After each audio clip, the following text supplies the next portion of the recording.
બગસરા ચલાલા સહિતના વિસ્તારોમાં ઘરફોડ તેમજ દુકાનના શટર તોડીને ચોરી કરતા શખ્સને પોલીસ વિભાગ દ્વારા ઝડપી લેવામાં આવ્યું છે.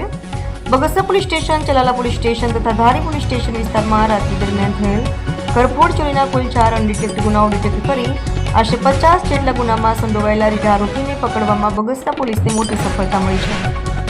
પોલીસ વિભાગ દ્વારા 100 કિલોમીટર કરતાં પણ વધારે વિસ્તારના સીસીટીવી ફૂટેજની તપાસ કરતા આરોપીને ચોરી કરવાના સાધનો સાથે ઝડપી લીધો હતો. રિપોર્ટર હિમાંશુ પંડ્યા, અમરેલી.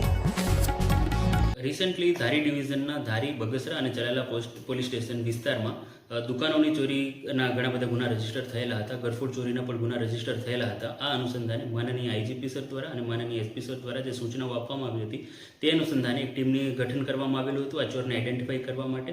અને બગસરા પોલીસ સ્ટેશનના સર્વેલન્સ સ્ટાફ દ્વારા એક જે સીસીટીવી મળેલા હતા તેમના આધારે એમને આગળ ફોલોઅપ કરતાં જે 100 થી 150 કિલોમીટર સુધી આગળના સીસીટીવી એમના દ્વારા ચેક કરવામાં આવ્યા હતા અને એક જે સકમંદ છે એને આઈડેન્ટિફાઈ કરવામાં આવ્યું હતું.